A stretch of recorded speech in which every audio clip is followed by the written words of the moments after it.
नमः शिवाय। आज हम सुनते हैं विदेश्वर संहिता का दूसरा अध्याय, जिसमें बताया गया है शिवपुराण का परिचय और महिमा। सूत जी कहते हैं, साधु महात्माओं, आपने बहुत अच्छी बात पूछी है। यह पर तीनों लोगों का हित करने वाला है। आप लोगों के स्नेहपूर्ण आग्रह पर गुरुदेव व्यास का स्मरण कर मैं समस्त पापराशियों से उद्धार करने वाले शिवपुराण की अमृत कथा का वर्णन कर रहा हूँ। ये वेदांत का सार सर्वस्व है। यहीं परलोक में परामर्श को देने वाला है तथा दुष्टों का विनाश करने वाला है। इसमें भगवान शिव के उत्तम यश का वर्णन है। धर्म, अर्थ, काम और मोक्ष आदि पुरुषार्थों को देने वाला पुराण अपने प्रभाव की दृष्टि से वृद्धि तथा विस्तार को प्राप्त हो रहा है। शिवपुराण के अध्ययन से कलयुग के सभी पापों में लिप्त जीव उत्तम गति को प्राप्त होंगे।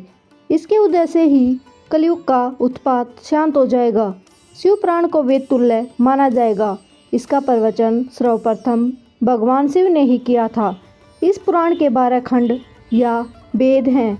ये 12 संहिताएं हैं: विदेश्वर संहिता, रुद्र संहिता, विनायक संहिता, उमा संहिता, सहस्त्रकोटि रुद्र संहिता, एकादश रुद्र संहिता, कैलाश संहिता और शतरुद्र संहिता, कोटि रुद्र संहिता, मात्र संहिता, वायव्य संहिता तथा धर्म संहिता। विदेश्वर संहिता में 10,000 श्लोक हैं।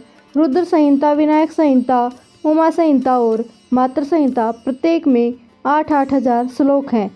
एकादश रुद्र संहिता में 13,000, कैलाश संहिता में 6,000 और शतरुद्र संहिता में 3,000, कोटि रुद्र संहिता में 9,000 और सहस्त्र कोटि रुद्र संहिता में 11,000, वायव्य संहिता में 4,000 तथा धर्म संहिता में 12,000 श्लोक हैं। मूल शिवपुराण में कुल 1,00,000 श्लोक है, परंतु व्यास जी से 24,000 श्लोकों में संक्षिप्त कर दिया है। पुराणों की क्रम संख्या में शिवपुराण का चौथा स्थान है, जिसमें 7 संहिताएं हैं। पूर्व काल में भगवान शिव ने 100 करोड़ श्लोकों का पुराण ग्रंथित किया था। सृष्टि के आरंभ में निर्मित यह पुराण साहित्याधिक विस्तृत था। द्वापर युग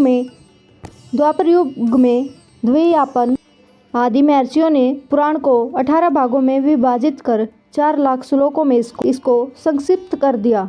इसके उपरांत व्यास जी ने इसे 24,000 श्लोकों में इसका प्रतिपादन किया। यह वेद तुल्य पुराण विदेश्वर संहिता, शतरुद्र संहिता, कोटि रुद्र संहिता, उमा संहिता, कैलाश संहिता और वायव्य संहिता नामक 7 संहिताओं में विभाजित है। यह 7 संहिताओं वाला शिवपुराण वेद के समान प्रमाणिक तथा उत्तम गति प्रदान करने वाला है।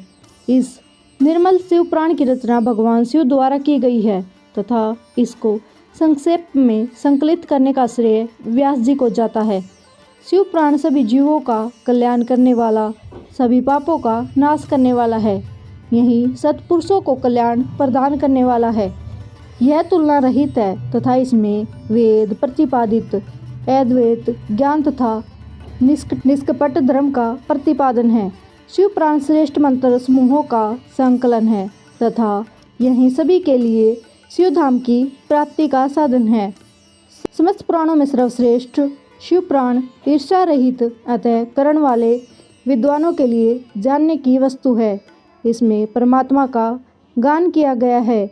इस अमृतमय शिवपुराण को आदर से पढ़ने और सुनने वाला मनुष्य भगवान शिव का प्रिय होकर परम गति को प्राप्त कर लेता है। ओम नमः शिवाय। आज हम पहुँच गए हैं विदेश्वर संहिता के अध्याय 3 में, जिसमें श्रवण, कीर्तन और मनन साधनों की श्रेष्ठता बताई गई है। तो आइए सुनते हैं।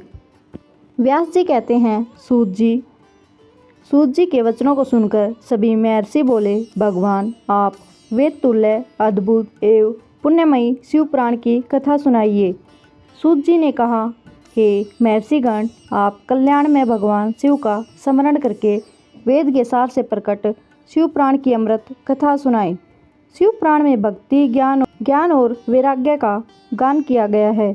जब सृष्टि आरंभ हुई तो 6 कुलों के महर्षि आपस में वाद विवाद करने लगे कि अमुक वस्तु उत्कृष्ट है, अमुक नहीं।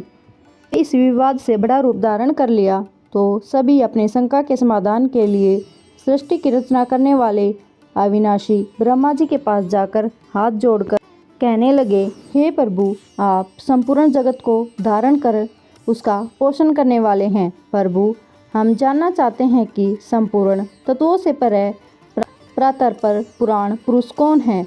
ब्रह्मा जी ने कहा, ब्रह्मा, विष्णु, रुद्र और इंद्र आदि से युक्त संपूर्ण जगत समस्त भूतों व इंद्रियों के साथ पहले प्रकट हुआ है। वे देव महादिदेव ही सर्वज्ञ और संपूर्ण हैं। भक्ति से ही इनका साक्षात्कार होता है। दूसरे किसी उपाय से इनका दर्शन नहीं होता। भगवान शिव में अटूट भक्ति मनुष्य को संसार बंधन से मुक्ति दिलाती है। भक्ति से उन्हें देवता का कृपा प्रसाद प्राप्त होता है। जैसे अंकुर से बीज और बीज से अंकुर पैदा होता है। भगवान शिव का कृपा प्रसाद प्राप्त करने के लिए ब्रह्म ऋषि धरती पर सहस्त्रों वर्षों तक चलने वाले विशाल यज्ञ करें। यज्ञपति भगवान शिव की कृपा से ही विद्या के सार तत्व साध्य साधन का ज्ञान प्राप्त होता है। शिव पद की प्राप्ति साध्य और उनकी सेवा ही साधन है तथा जो मनुष्य बिना किसी फल की कामना किए उनकी भक्ति में डूबे रहते हैं वही साधक हैं। कर्म के अनुष्ठान से फल को भगवान शिव के श्री चरणों में समर्पित करना ही परमेश्वर की प्राप्ति का उपाय है तथा यही मोक्ष प्राप्ति का एकमात्र साधन है। साक्षात महेश्वर ने ही भक्ति के साधनों का प्रतिपादन किया है। कान से भगवान शिव के नाम, गुण और लीलाओं का श्रवण, वाणी द्वारा उनका कीर्तन तथा मन में उनका मनन शिवपद की प्राप्ति के महान साधन हैं तथा इन साधनों से ही संपूर्ण मनोरथों की सिद्धि होती है। जिस वस्तु को हम प्रत्यक्ष अपनी आंखों के सामने देख सकते हैं उसकी तरफ आकर्षण स्वाभाविक है, परंतु जिस वस्तु को प्रत्यक्ष रूप से नहीं देख सकते उसे केवल सुनकर और समझकर ही उसकी प्राप्ति के लिए प्रयत्न किया जाता है। अतः श्रवण पहला साधन है। श्रवण द्वारा ही गुरु मुख से तत्वों को सुनकर श्रेष्ठ बुद्धि वाला विद्वान अन्य साधन कीर्तन और मनन की शक्ति व सिद्धि प्राप्त करने का यत्न करता है। मनन के बाद इस साधन की साधना करते रहने से धीरे धीरे भगवान शिव का संयोग प्राप्त होता है और लौकिक आनंद की प्राप्ति होती है। भगवान शिव की पूजा, उनके नामों का जप तथा उनके रूप, गुण, विलास और हृदय में निरंतर चिंता को ही मनन कहा जाता है। महेश्वर की कृपा दृष्टि से उपलब्ध इस साधनों को ही प्रमुख साधन कहा जाता है। यह अध्याय आपको कैसा लगा कमेंट में ज़रूर बताएं और पहली बार इस चैनल पर आए हैं तो सब्सक्राइब करना न भूलें। मिलते हैं अगले अध्याय में। ओम नमः शिवाय। आज हम विदेश्वर संहिता के अध्याय 4 पर आ चुके हैं। आइए सुनते हैं चौथा अध्याय, जिसमें संत कुमार जी व्यास संवाद है। सूत जी कहते हैं, हे मुने, इस साधन का माहात्म्य बताते समय मैं एक प्राचीन वृत्तांत का वर्णन करूंगा जिसे आप ध्यानपूर्वक सुने। बहुत पहले की बात है। पराशर मुनि के पुत्र मेरे गुरु व्यासदेव जी सरस्वती नदी तट पर तपस्या कर रहे थे। एक दिन सूर्य के समान तेजस्वी विमान से यात्रा करते हुए भगवान संत कुमार वहां आ पहुँचे। मेरे गुरु ध्यान में मगन थे। जागने पर अपने सामने संत कुमार जी को देखकर बड़ी तेजी से उठे और उनके चरणों का स्पर्श कर उन्हें अर्घ्य देकर योग्य आसन पर विराजमान किया। प्रसन्न होकर संत कुमार जी भी गंभीर वाणी में बोले, मुनि, तुम सत्य का चिंतन करो। सत्य तत्व का चिंतन ही श्रेय प्राप्ति का मार्ग है। इसी से कल्याण का मार्ग प्रशस्त होता है। यही कल्याणकारी है। यह जब जीवन में आ जाता है तो सब सुंदर हो जाता है। सत्य का अर्थ है सदैव रहने वाला। इस काल का कोई प्रभाव नहीं पड़ता। यह सदा एक समान रहता है। संत कुमार जी ने महर्षि व्यास को आगे समझाते हुए कहा, महर्षि, सत्य पदार्थ भगवान शिव ही हैं।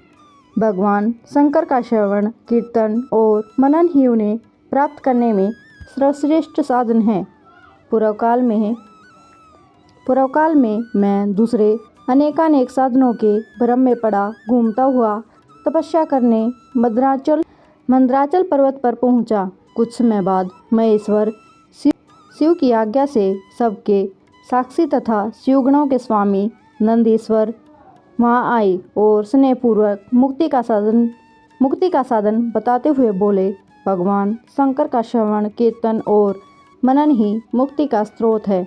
यह बात मुझे देवाधिदेव भगवान शिव ने बताई है, अतः तुम इन्हीं साधनों का अनुष्ठान करो। व्यास जी से ऐसा कहकर अनुगामियों सहित संत कुमार ब्रह्मधाम को चले गए। इस प्रकार इस उत्तम वृत्तांत का संक्षेप में मैंने वर्णन किया है। ऋषि बोले, सूत जी, आपने श्रवण कीर्तन और मनन को मुक्ति का उपाय बताया है, किंतु जो मनुष्य इन तीनों साधनों में असमर्थ है वह मनुष्य कैसे मुक्त हो सकता है? किस कर्म के द्वारा बिना यत्न के ही मोक्ष मिल सकता है? इससे आगे की कथा सुनते हैं अगले अध्याय में। यह कथा आपको कैसी लगी कमेंट में ज़रूर बताएं और पहली बार हमारे चैनल पर आए हैं तो सब्सक्राइब करना न भूलें।